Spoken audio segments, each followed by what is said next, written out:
눈인사만 할까요? 옆에 있으면 보고 더 평소보다 더 뜨겁게 감사합니다. 잘 오셨습니다. 축복합니다. 인사해 주시고요. 하나님 말씀 전하겠습니다. 입으로 들어가는 것이 사람을 더럽게 하는 것이 아니라 입에서 나오는 것이 사람을 더럽게 한다라고 하신 이 예수님의 말씀이 당시 유대 사회, 특별히 유대의 리더십들에게는 엄청난 충격과 또 놀라움과 경악과 분노까지 안겨준 걸로 되어 있습니다. 뭘 보면 아냐면 12절인데 12절 한번 읽을까요? 이에 제자들이 나와 이르되 바리새인들이 이 말씀을 듣고 걸림이 된 줄 아시나이까. 제자들이 예수님께 이야기를 한 건데 거기에 이제 우리가 보려는 거는 걸림이라는 단어입니다.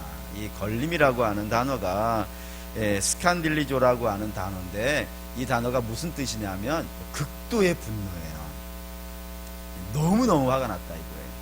그러니까 당시의 리더십들이 예수님의 이 말씀을 듣고 극도로 치를 떨 정도로 분노했다라는 의미인데, 왜 이 바리새인들, 특별히 이 당시에 리더십이라고 불렸던 사람들이 예수님의 이 정결례에 대한 부정에 대해서 이렇게 극도의 분노를 했냐면 두 가지 이유가 있다라고 되어져 있어요.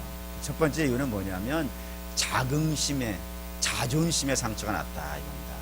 이게 왜 자존심 상처냐면은 유대인들에게는 아주 특별한 사상이 하나가 있습니다. 그 특별한 사상은 흔히 말해서 선민 사상이라고 불리는 겁니다. 내용은 잘 아시리라고 생각해요. 우리 민족도 아니면 우리 민족만이 하나님이 택한 민족이고 구원받은 민족이다라고 생각하는 거예요. 그럼 반면에 이방인은요, 저들은 택함 받지 못한 자들이고 저들은 버림받을 자들이고 저들은 결국에는 멸망할 자들이에요. 이런 세상까지 포함되어져 있는 것이 정결례라고 불리는 것입니다. 그래서 이 정결례를 행함으로 인하여서 이렇게 정결례를 행하는 우리는요 깨끗하다는 것이고, 반면에 이 정결례를 행하지 않는 저 이방인들은 더럽은 이렇게 개돼지 같은 그런 민족이 되어진다라는 것을 아주 구별해주는 상징적인 것이 정결례였다 이겁니다. 다시 말하면 예수님 당시에 정결례라고 하는 것은 단지 개인의 위생 문제가 아니었던 거예요. 우리가 특별한 민족이라는 걸 아주 상징적으로 표현하는 것이었는데, 이런 상징적인 것이 가장 극대화되어 있던 시절이 예수님 당시였다는 겁니다. 왜 예수님 당시에 이게 제일 극성을 부렸었냐면은 당시가 무슨 시대니까요? 로마의 식민지니까. 그러니까 로마의 식민지라고 하면 느낌이 오셔야 돼요. 주인은 누구예요? 이방인들이 주인이에요. 그러면 선민이라고 불렸던 자기들은 뭐인 거예요? 지금 상태가 종되어져 있는 상태예요. 그러니 이런 상태를 그냥 방치시킨다면은 민족적 자존심이요 무너지지 않겠어요. 우리는 별 볼 일 없는 사람인가 보구나 이렇게 무너질 것 같으니까 유대 리더십들이 지금은 우리가 저들이 우리보다 힘이 세고 우린 약하니까 지배를 당하고 있지만 그럼에도 불구하고 정결례를 행하고 있는 우리는요 깨끗하고 거룩하고 복된 민족이니까 결국에는 어떻게 될 것이고요? 승리할 것이고 구원받을 것이고, 반면에 저 정결례를 행하지 않는 저 무지몽매한 개돼지 같은 이방인들이 비록 지금은 힘이 있어가지고 우리를 지배하고 있지만 결국에는요 망하게 될 거야. 이런 것들을 설명해 주는데 이 정결례를 사용했다 이겁니다. 그러니 이 정결례를 행할 때마다 그래도 우리는 깨끗해, 우리는 거룩해, 우리는 회복될 거야 라고 하는 소망을 주는 자긍심의 문제였기 때문에 있는데, 그거를 아무것도 아니다라고 얘기했으니까 분노할 만하겠죠. 두 번째 분노한 이유는 그 리더십에 타격을 줬다라는 거 되어 있습니다. 이게 뭔 말이냐면 로마의 식민지니까. 그러니까 로마의 식민지가 된 이유는 뭘까요? 전쟁에 져서 그래요. 그럼 전쟁에 지면은 책임을 누가 져야 될까요? 당시의 리더십들이 져야 돼요. 자기들이 정치를 제대로 못하고 국가를 제대로 이끌지 못했으니까 남의 나라에 진 것 아니겠어요. 그러면 이렇게 전쟁에 져가지고 식민지가 되어지면 그동안 이 정권을 운영했던 사람들은 어떻게 해야 되는 거예요? 퇴장을 해야 되는 거예요. 그게 당연한 거예요. 근데 이게 퇴장을 하지 않고 계속해서 거기에 머물러 있을 수 있었던 것이 있다 이겁니다. 그게 뭐냐면 우리만이 뭐를 할 수 있다는 거예요. 하나님 말씀을 전할 수 있다. 우리만이 하나님의 뜻을 이 백성들에게 전할 수 있으니까 우리가 없으면 안 된다라는 것을 상징적으로 표현해 주는 것이 또한 정결례인 장로의 전통이 된 거예요. 우리만이 장로의 전통을 이야기할 수 있으니까. 이게 법 가진 자들의 힘입니다. 이 법 가진 자들의 힘에 의해서 우리가 있어야 이 나라가 올바로 간다라고 하는 그런 전통을 만들어준 것이 이 리더십들이었으니까 이들이 없으면 안 됐던 거예요. 그래서 그들이 말을 따라야 회복이 된다라고 했는데 예수님이 정결례를 부정하신 것은요, 다 쓸데없다. 말장난에 지나지 않다. 너희가 말하고 있는 그 장로의 전통이라고 하는 것은 백성들을 속이는 말장난에 지나지 않는다라고 얘기해 버렸으니까 기존에 이 이스라엘의 리더십들이라고 하는 사람들, 우리가 이스라엘을 온전히 이끌어 간다라고 했던 사람들이 졸지의 백성들이나 속이는 파렴치범이 되어버린 거예요.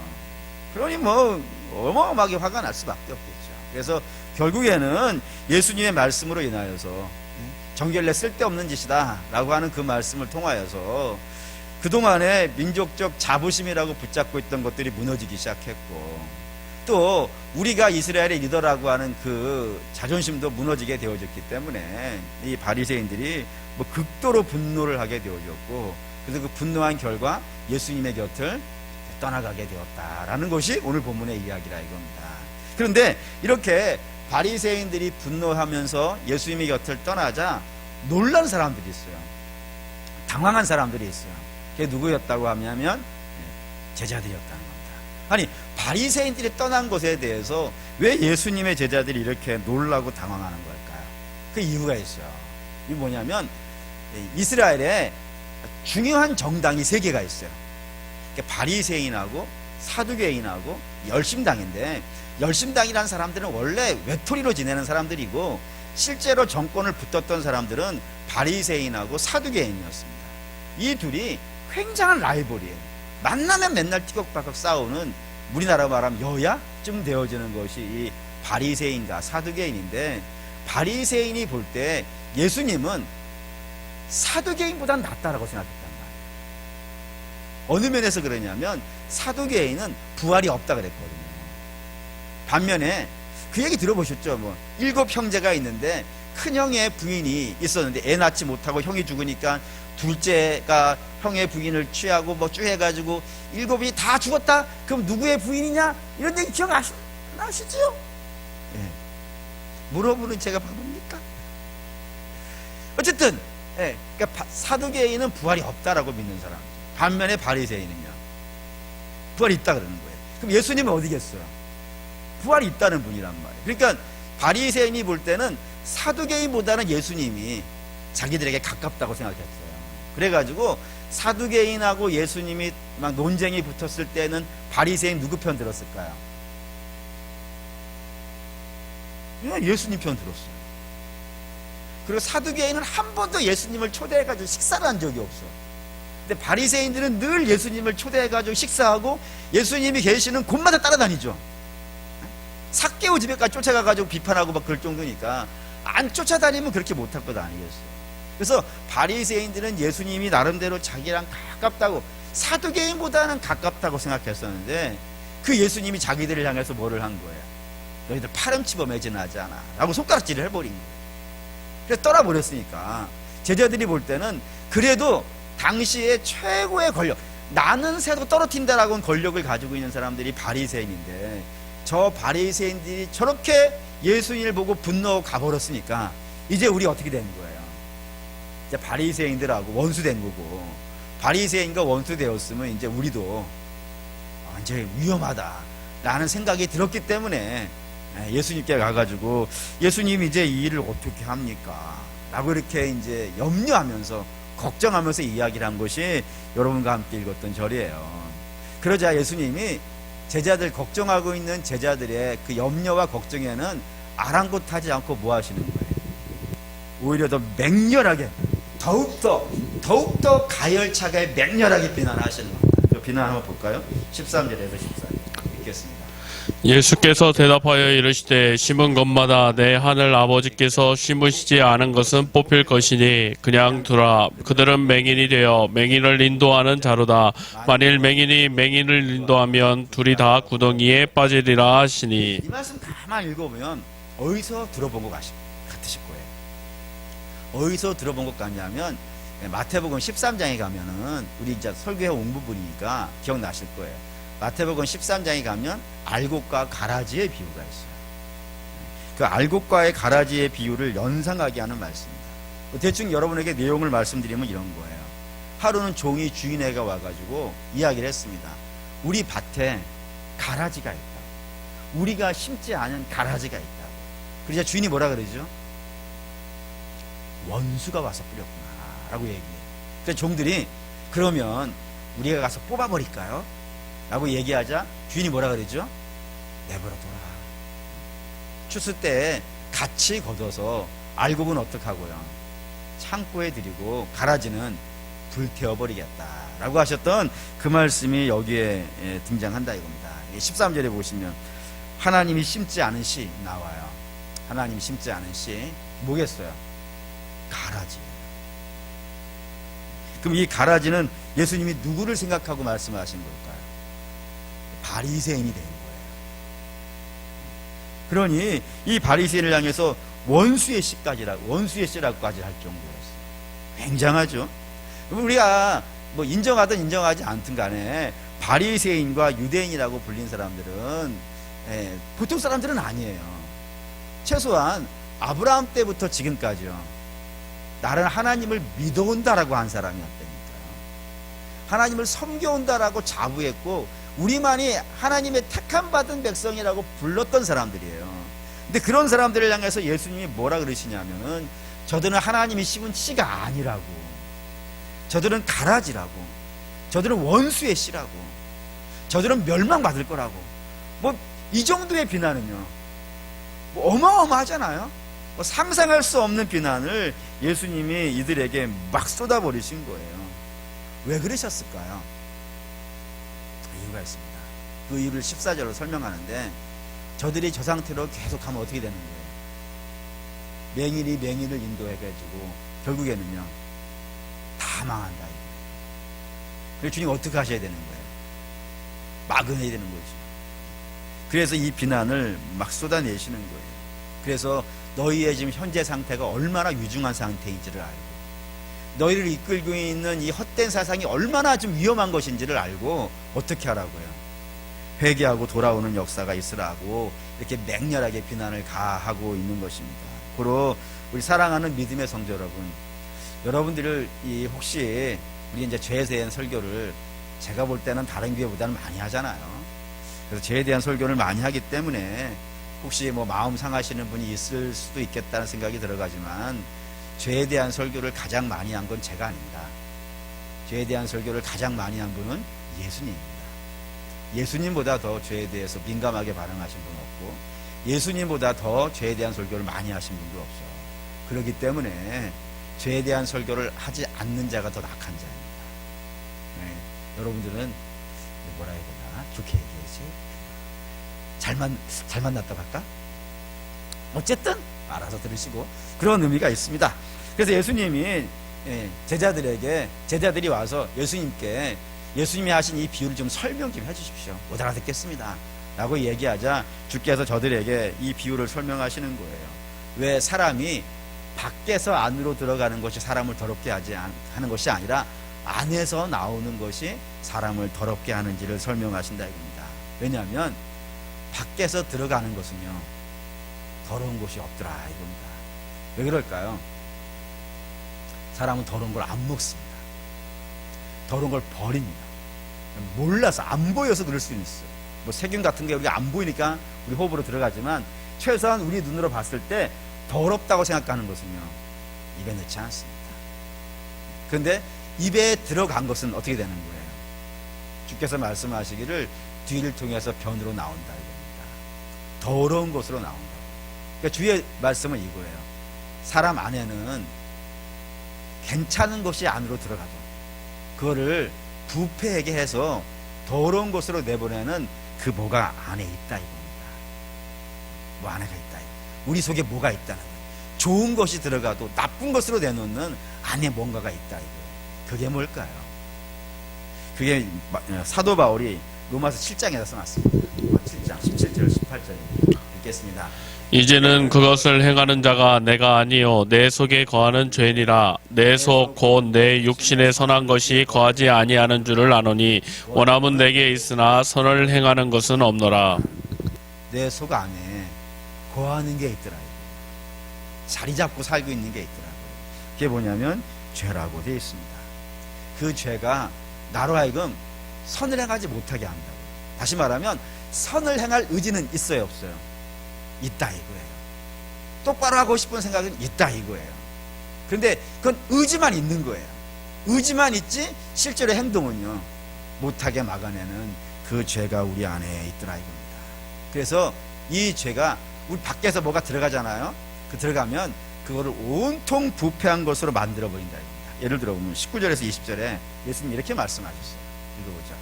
마음에서 나오는 것은 악한 생각과 살인과 간음과 음란과 도둑질과 거짓 증언과 비방이니 이런 것들이 사람을 더럽게 하는 것이요 씻지 않은 손으로 먹는 것은 사람을 더럽게 하지 못하느니라. 원래는 우리에게서 선한 생각이 나와야 됩니다. 이제 선한 생각이 안 나오고 악한 생각이 등장을 하고 우리에게서 섬김이 나와야 되는데 섬김이 나오지 않고 사랑이 나오더라. 그리고 우리에게서 사랑이 나와야 되는데 사랑이 들어갔는데 분명히 사랑이 나오지 않고 간음이 나오고 음란이 나오고 나눔이 나와야 되는 것인데 나눔은 안 나오고 도둑질이 나오고 참 증언을 참말을 해야 되는데 우리 입에서 거짓말이 나오고 그리고 우리는 자꾸 다른 사람을 칭찬해야 되는데 칭찬보다는 비난을 가하고 있는 그런 것이 오늘 우리의 모습이라 이겁니다. 우리 속에 이렇게 나오면 안 된다는 걸 알잖아요. 최소한 초등학교 도덕 시간에만 자지 않았더라도 아니 그때 자도 상관없지. 어렸을 때 엄마가 이거 하면 안 된다고 한 거잖아요. 안 된다고 한 것인데도 불구하고 이런 것들이 우리 사회를 넘치게 하더라 이겁니다. 근데 더 큰 문제는 제가 볼 때는 요즘 그런 것 같아요. 이게 진짜로 우리 주께서 볼 때 세상을 더럽히는 거라고 생각을 하는데 우리는 이것보다 더 민감하게 반응하는 것이 코로나예요. 코로나는 정말 온 TV가 이것만 하잖아요. 이렇게 반응을 하는데 우리의 죄의 문제에 대해서는요 잘 반응 안 해요. 더 심각한 것에 덜 반응하고 있는 것이 오늘 어쨌든 우리의 모습이라 이겁니다. 그러니 이런 식으로 우리 안에 악한 것이 자리를 잡고 있어서 자꾸 나오게 하는데 문제는 유대인들은 우리 속에 죄가 있어가지고 악한 것이 나온다는 사실을 알까요 모를까요? 알지 당연히. 왜 성경에 다 나오니까. 예를 들어볼까요? 창세기 6장 보죠. 있습니다. 여호와께서 사람의 죄악이 세상에 가득함과 그의 마음으로 생각하는 모든 계획이 항상 악할 뿐임을 보시고 여기도 있고요. 또 예레미야 17장 9절에도요. 만물보다 거짓되고 심히 부패한 것은 마음이라 누가 능히 이를 알리오마느는. 그러니까 유대인들도 성경에 이렇게 우리 마음 안에 부패하게 하는 것이 있다. 악한 것이 있다는 걸 안다 이거예요. 아는데 문제가 된 건 뭐냐면은 이 악한 것을 뭘로 다스릴 수 있다라고 생각하는 거예요. 정결례로. 정결례로 그거를 깨끗하게 할 수 있다라고 생각한다 이겁니다. 다시 말하면 우리가 결단하면 물로 씻어가지고 결단하면 우리가 이제부터 악을 행하지 말아야지. 이제부터 우리가 참말해야지. 그러면은 이렇게 결단을 하고 다짐하고 행동하면은 우리가 참말을 할 수 있는 사람으로 거짓말을 하는 사람인데 참말을 할 수 있는 사람으로 간음하는 사람인데 사랑을 할 수 있는 사람으로 우리가 다짐하고 결단하면 할 수 있다고 생각한 거예요. 근데 이게 유대인만 그런 게 아니라 보편적으로 다 그런 생각들이 있어요. 예를 들자면 여신도들 계시지만 사랑하는 사람이 있어요. 사랑하는 남자분이 있어요. 그 남자분하고 어떻게 하다가 헤어졌어요. 그럼 뭐 하죠? 아프잖아요, 마음이. 그 아픈 마음을 씻기 위해서 뭐 하시나요? 제가 본 건 그래요. 미용실을 가는 거야. 그리고 3단같이 긴 머리를 착 쳐버리는 것이지. 그러면 이제 머리 자르면은 생각도 자른다고 생각하는 모양이에요. 마음도 치유되어지고 그런 생각들이 있어요. 실제로 그런지 안 그런지는 모르겠어요. 제가 안 해봐서. 또 학생들 같은 경우에는 지금은 그런 사람들 별로 없는데 예전에는 뭐 제가 학교 다닐 때마다 책상에다 써놨어요. 정신일도 하사불성. 응? 정신을 바로 차리면, 똑바로 차리면 못할 일이 없다라고요. 그러니까 다짐을 한다 이거예요. 저는 해봤어요. 이거는 정신일도 하사불성 써놓고 그 앞에서 잤어요. 이게 사람들이 이렇게 뭔가 결단하고 다짐하면 될 거라고 생각을 한다. 정결례도 마찬가지라니까요. 더러운 거 아니까 씻는 것 아니겠어요. 근데 내가 목욕탕에 들어가서 이제 이건 더러운 거야 라고 이렇게 씻으면 될 거라고 생각을 해요. 그럼 어쩌면 우리 기독교인들에게도 있을지 모르겠어요. 내가 성경을 열심히 읽으면, 전 성경 되게 좋아하는 사람인 거 아시잖아요. 근데 성경을 여러분이 열심히 읽으면 깨끗해질까? 여러분, 우리가 봉사를 열심히 하면 깨끗해질까? 우리가 전도를 많이 하면 거룩한 사람이 될까? 이거 될 것 같으세요? 만약에 됐다 그러면은 우리 조국교회만큼 성경 많이 읽은 나라도 아마 없다고 생각되는데 예수 믿는 사람이 더하다는 말은 안 나왔겠죠. 우리는 자꾸 어떤 생각을 하냐면 우리가 뭘 하면 할 수 있을 거라는 생각을 해요. 다 밖에서 들어가는, 성경 읽는 것도 다 밖에서 들어가는 거잖아요. 봉사하는 것도, 전도하는 것도, 헌금하는 것도 다 밖에서 들어가는 거잖아요. 근데 그 밖에서 들어가면 내 속이 바뀔 거라고 생각을 하십니까? 그렇지 않다. 성경을 이렇게 설명을 해요. 로마서 7장 19절 23절에 있습니다. 내가 원하는 바 선은 행하지 아니하고 도리어 원하지 아니하는 바 악을 행하는도다. 만일 내가 원하지 아니하는 그것을 하면 이를 행하는 자는 내가 아니요 내 속에 거하는 죄니라. 그러므로 내가 한 법을 깨달았노니 곧 선을 행하기 원하는 나에게 악이 함께 있는 것이로다. 내 속사람으로는 하나님의 법을 즐거워하되 내 지체 속에서 한 법이 내 마음의 법과 싸워 내 지체 속에 있는 죄의 법으로 날 사로잡는 것을 보는도다. 우리 안에 악한 법이 있어. 그러니까 죄의 법이 있어가지고 내 마음은 선을 행하고 싶은 마음이 굴뚝 같은데 그걸 날마다 결단을 하는데 그 결단하는 나를 어떻게 한다고요? 못하게 좌절시키고 다시 죄 속으로 끌고 와가지고 아무것도 못하는 자로 만들어 놓더라 이겁니다. 이게 죄가 가지고 있는 위력이고 죄가 가지고 있는 힘입니다. 이 죄를 우리가 마음의 다짐으로 생각의 결단으로 그걸 바꿀 수 없다라는 것이 사도 바울의 선포이고 그런 것 때문에 사도 바울이 탄식을 합니다. 오호라 곤고한 자로다. 누가 이 사망의 몸에서 나를 건져내겠는가? 라고 탄식하는 겁니다. 어떻게 하겠는가? 근데 못하겠다 이거예요. 다짐해서 안 되더라 이거예요. 결단한다고 안 되더라 이거예요. 몇 가지 거룩한 행동을 한다고 해가지고 안 되더라 이거예요. 그래서 여기에서 복음이 등장하는 겁니다. 구약의 복음 한번 읽어볼까요? 예레미야 31장 있습니다. 여호와의 말씀이니라. 보라, 날이 이르르니 내가 이스라엘 집과 유다 집에 새 언약을 맺으리라. 이 언약은 내가 그들의 조상들의 손을 잡고 애굽 땅에서 인도내던 날에 맺은 것과 같지 아니할 것은 내가 그들의 남편이 되었어도 그들이 내 언약을 깨뜨렸음이라. 여호와의 말씀이니라. 그러나 그날 후에 내가 이스라엘 집과 맺을 언약은 이러하니 곧 내가 나의 법을 그들의 속에 두며 그들의 마음에 기록하여 나는 그들의 하나님이 되고 그들은 내 백성이 될 것이라. 여호와의 말씀이니라. 그들이 다시는 각기 이웃과 형제를 가르쳐 이르기를 너는 여호와를 알라 하지 아니하리니 이는 작은 자로부터 큰 자까지 다 나를 알기 때문이라. 내가 그들의 악행을 사하고 다시는 그 죄를 기억하지 아니하리라. 여호와의 말씀이니라. 이제 하나님께서 뭐라 그러시냐면 내가 새 언약을 맺겠다라는 거예요. 여러분, 새 언약이 있다는 건 뭐를 전제로 하는 걸까요? 옛 언약이 있다는 거겠죠. 근데 옛 언약은 뭐냐면 여러분 잘 아시다시피 율법이에요. 율법이라고 하는 언약이 있어요. 근데 그 율법 말고 새로운 언약을 맺겠다는 것은 무슨 의미겠어요? 율법으로 안 되더라 이거예요. 안 되니까 새로운 걸 하는 것 아니겠어요. 이게 무슨 말이냐면 이제 이런 내용입니다. 하나님께서 원래 이스라엘이 애굽에 있었어요. 애굽에 있는 이스라엘이 어떻게 데리고 나오셨다고요? 손잡고 데리고 나왔다. 손잡고 데리고 나와가지고 그들에게 옛 언약을 주시면서 야 너희들 이대로 살아. 그러면 너희가 가나안에서 복되게 살 수 있을 거야 라고 말씀하셨어요. 그러자 이스라엘이 어떻게 반응하죠? 우리 그렇게 하겠다고 결단한다고요. 다짐한다니까요. 수없이 다짐을 했어요. 하나님 우리 할 수 있어요? 수많은 믿음의 사람들이 우리 할 수 있어요 그랬다니까요. 구약에 보면은. 근데 할 수 있다라고 수도 없이 말했는데 했다고요? 안 했다고요? 안 하더라고요. 스스로 깨버리더라고요. 누가 와서 깬 것도 아니에요. 원수가 들어와서 깬 것도 아니고 자기들 스스로 그 옛 언약을 자기 입으로 말해놓고 그걸 안 지키더라고요. 그래서 주께서 이걸로는 안 되겠다.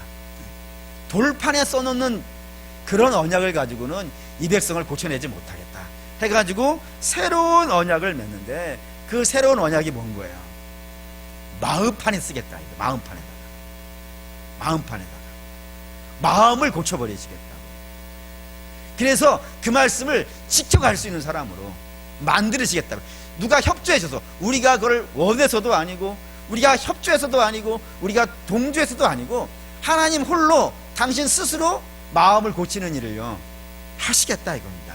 그럼 어떻게 그 일을 하실까요? 이렇게 하십니다. 사도행전 2장에 가면 베드로의 설교가 나와요. 베드로가 설교를 하는데 이렇게 합니다.